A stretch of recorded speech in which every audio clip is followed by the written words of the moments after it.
قال رسول الله صلى الله عليه وسلم: بلغوا عني ولو آية. نحمده ونصلي على رسوله الكريم. اعوذ باللہ من الشیطان الرجیم، بسم اللہ الرحمن الرحیم۔ عن ابی ہریرۃ رضی اللہ تعالی عنہ قال قال رسول اللہ صلی اللہ تعالی علیہ وسلم: رحم اللہ رجلا قام من اللیل فصلى وأيقظ امرأته فإن أبت نضح في وجهها الماء. رحم الله امرأة قامت من الليل فصلت وأيقظت زوجها فإن أبي نضحت في وجهه الماء۔ سیدنا حضرت ابو ہریرہ رضی اللہ تعالی عنہ کہتے ہیں کہ رسول اللہ صلی اللہ تعالی علیہ وسلم نے فرمایا: اللہ تعالی جل شانہ اس شخص پر رحم فرمائے جو رات کو اٹھے اور نماز پڑھے اور اپنی بیوی کو بھی بیدار کرے، اگر وہ نہ اٹھے تو اس کے چہرے پر پانی کے چھینٹے مارے۔ اللہ تعالی جل شانہ اس عورت پر رحم فرمائے جو رات کو اٹھ کر نماز پڑھے اور اپنے شوہر کو بھی جگائے، اگر وہ نہ اٹھے تو اس کے چہرے پر پانی کے چھینٹے مارے۔ فرائض کے بارے میں تو ہر مسلمان آگاہ ہے کہ دن رات میں 5 نمازوں کی ادائیگی کا حکم دیا گیا ہے، اور یہ 5 نمازیں اسلام کا اولین رکن ہیں۔ یہ بات بھی ہر مسلمان کے علم میں ہے کہ اللہ تعالی جل شانہ نے معراج کی شب نبی کریم صلی اللہ تعالی علیہ وسلم کو اس امت کے لیے 50 نمازیں عطا فرمائی تھی۔ پھر ان میں تخفیف ہوتی رہی یہاں تک کہ 5 باقی رہ گئیں۔ ساتھ یہ بھی ارشاد ہوا آپ صلی اللہ تعالی علیہ وسلم کے لیے اور آپ صلی اللہ تعالی علیہ وسلم کی امت کے لیے یہ عمل کے اعتبار سے 5 نمازیں ہیں۔ البتہ ان کی ادائیگی پر ثواب 50 نمازوں کا ہی ملے گا۔ یہ اللہ تعالی جل شانہ کی خصوصی رحمت ہے اس امت کے لیے۔ ساتھ ہی رسول اللہ صلی اللہ تعالی علیہ وسلم نے ان نمازوں کو انسانوں کے گناہوں کا کفارہ بھی قرار دیا ہے۔ ایک حدیث میں ارشاد فرمایا 5 نمازیں اور اسی طرح ایک جمعہ سے دوسری جمعہ کی نماز اس درمیان میں ہونے والے گناہوں کے لیے کفارہ بن جاتی ہے۔ جب تک کہ مسلمان گناہ کبیرہ کا ارتکاب نہ کرے، یعنی نمازوں کی ادائیگی سے ہی اللہ تعالی جل شانہ صغیرہ گناہوں کو معاف فرماتا رہتا ہے۔ یہ بھی اللہ تعالی جل شانہ کی عنایت ہے کہ فرض نماز کی ادائیگی پر ایک فریضے کی ادائیگی بھی ہو جاتی ہے، ثواب بھی مل جاتا ہے، اور ساتھ ہی یہ عبادت گناہوں کا کفارہ بھی بن جاتی ہے۔ فرائض کے ساتھ ساتھ ان سے پہلے یا بعد کچھ سنتیں اور نوافل مقرر کیے گئے ہیں۔ اسی طرح بعض نوافل کے لیے خاص اوقات احادیث میں ذکر کیے گئے ہیں۔ ان سنتوں اور نوافل کی بھی بڑی اہمیت ہے۔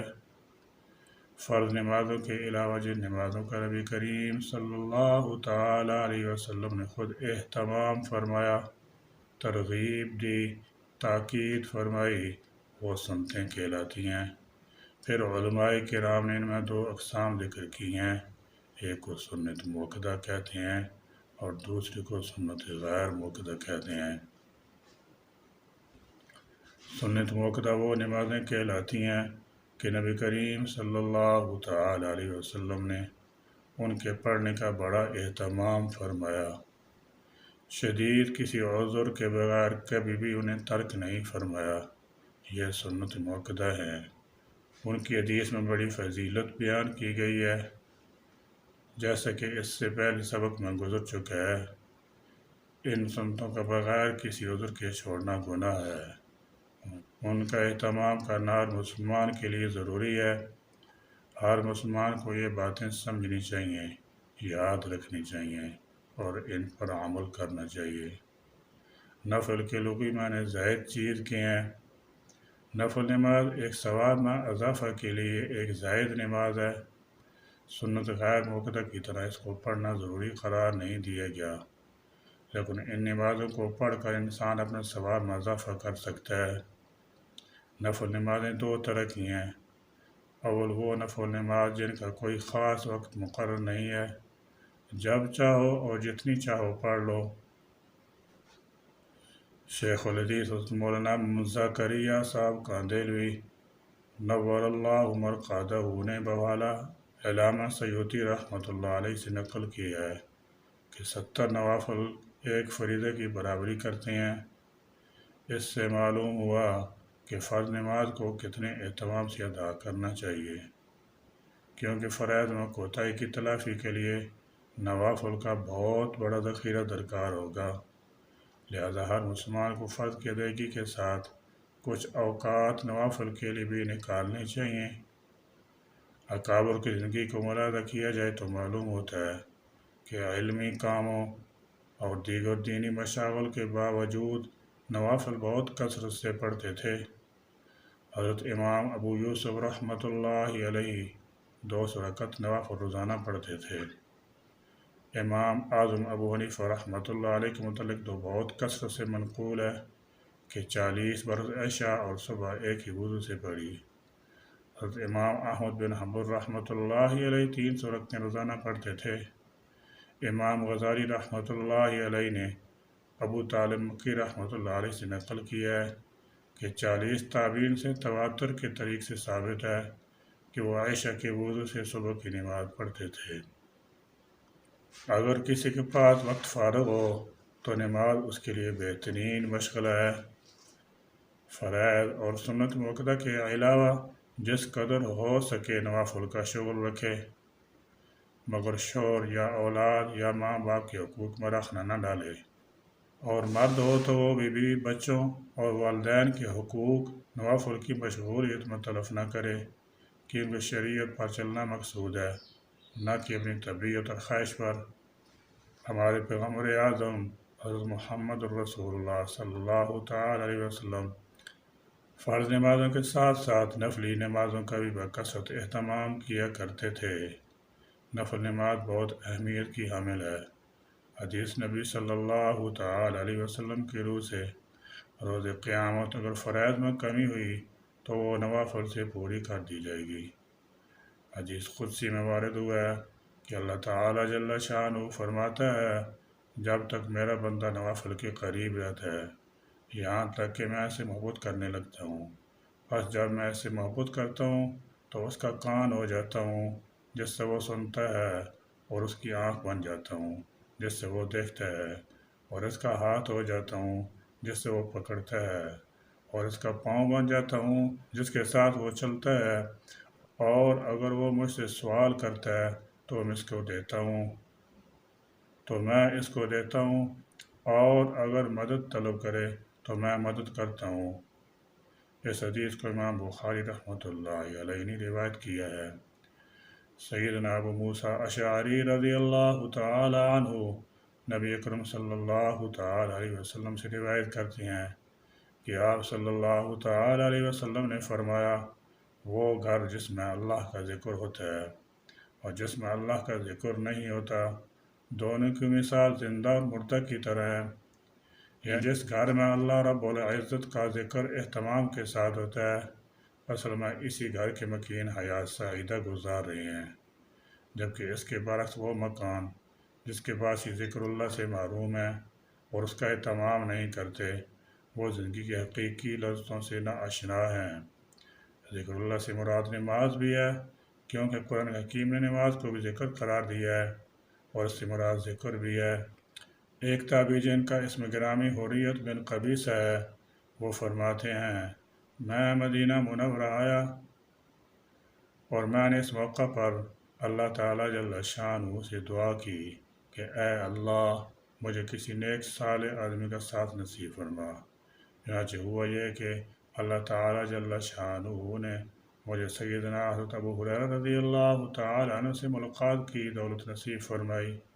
میں ان کے پاس بیٹھ گیا اور میں نے ان سے کہا کہ میں اللہ سے یہ دعا کر کے آیا تھا کہ مجھے نیک صالح آدمی کی رفاقت ملے، چنانچہ میں آپ کی خدمت میں پہنچا ہوں، تو میری گزارش یہ ہے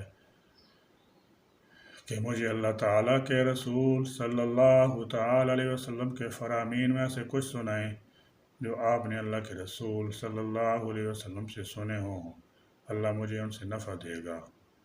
حضرت حریث رحمۃ اللہ علیہ فرماتے ہیں کہ سیدنا حضرت ابو ہریرہ رضی اللہ تعالیٰ عنہ نے مجھے جو حدیث اس موقع پر سنائی وہ یہ تھی کہ انہوں نے فرمایا، میں نے رسول اللہ صلی اللہ تعالیٰ علیہ وسلم سے یہ سنا ہے، قیامت میں سب سے پہلے اعمال میں سے نماز کا حساب ہوگا۔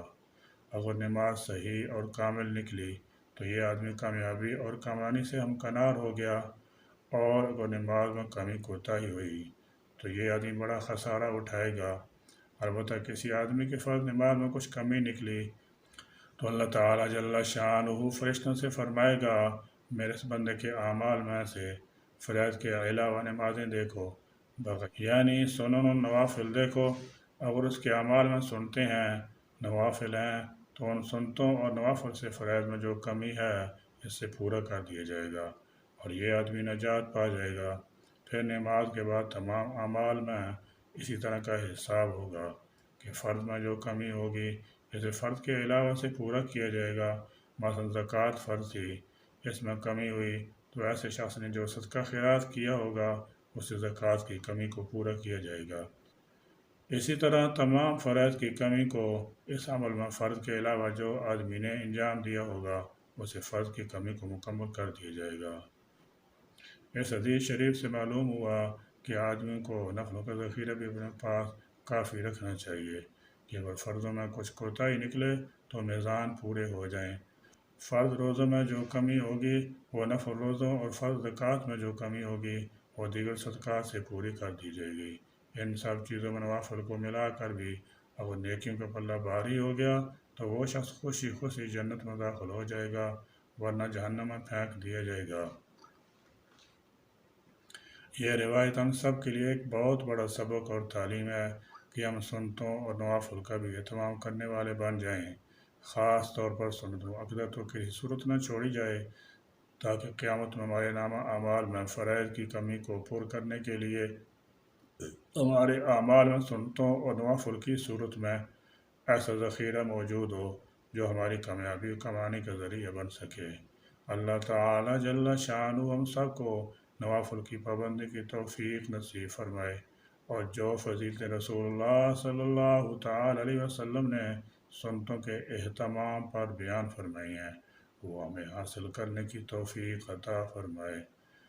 آمین یا رب العالمین۔ ربنا تقبل منا انك انت السميع العليم وتب علينا انك انت التواب الرحيم وآخر دعوانا ان الحمد لله رب العالمين۔